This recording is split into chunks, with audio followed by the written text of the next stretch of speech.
nasa Biblia ka, Mateo 24:24, maraming lilitaw bula ang propeta, kasama ka ron.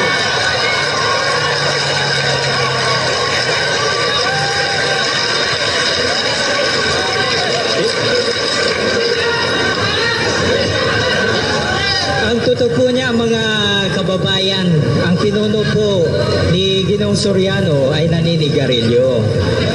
Yung pinuno niya, yung pinuno niya. Maninirang puri ka pa. Ano, 16 na taon na akong tumigil sa sigarilyo, tapos pinaninira mo pa sa akin. At yung... alam mo, nung araw, nagsusugal din ako, no? Nagna-nightclub din ako nung araw, ano? Kailangan pa ba ako siraan sa tao?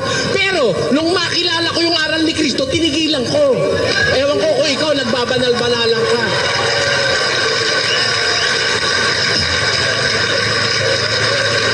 Baka gusto mo, blackjack tayo. Kaya, it is a myth. para patunayan ko sa sugarol ako.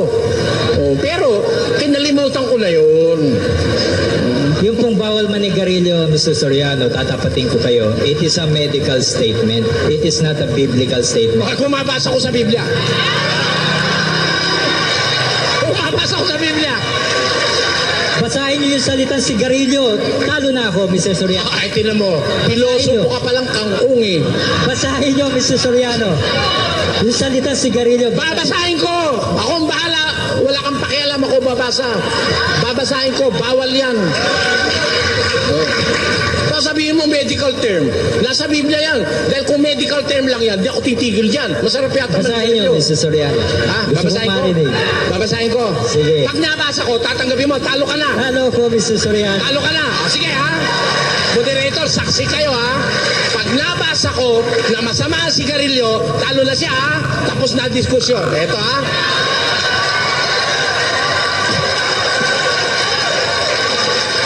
Tandaan nyo ang talata. Galacia 19. Patuloy. Ito po, basa. At hayag ang gawa ng laman sa makatwid ay ang mga ito. Tungkol sa mga bagay na ito, pinagpapauna kong ipaalaala sa inyo na ang nagsisigawan ng gayong mga bagay hindi magmamana ng kaharian ng Diyos. Ito, alam nitong gawa ng laman na hindi magmamana ng kaharian ng Diyos. Ito, pakikiapid, karumihan. Sino ba sigarilyo nakakapagparumi o nakakapagpalinis? Basahin niyo yung sigarilyo, Talaga Mr. ka muna, Soriano. wag mo ako intira.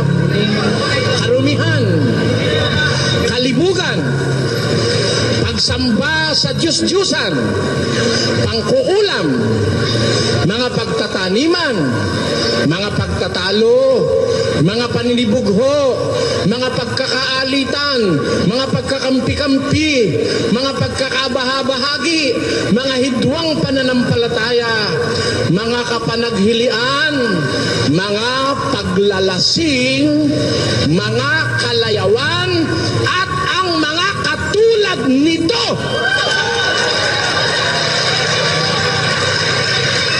Ay aking ipinagpapaunang ipaalala sa inyo, ang nagsisigawan ng gayong mga bagay, hindi magmamana ng kaharian ng Diyos. Masama ba o hindi? Alin yun? Mga paglalasing at mga katulad nito, mga vices. Kasama ba ang sigarilyo? Hindi.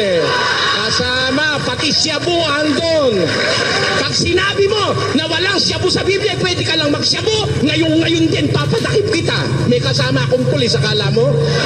Kasama yung syabu ron, kasama yung marihuana ron, kasama ang sigarilyo ron, at lahat ng bisyong nakakapinsala sa kalusugan ng tao. Talo na si Blanco, hindi. May kamarunong na lohika.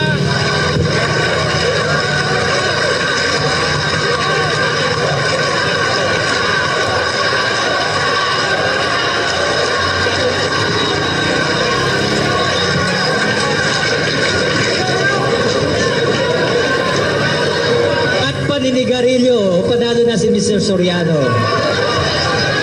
Wala po yung sigarilyo doon, Mr. Soriano. Wala po. Nandun. Wala ho ba, Mr. Moderator, yung sigarilyo sa binasa ko? Andon. Kasama po sa bagay na marumi yun eh.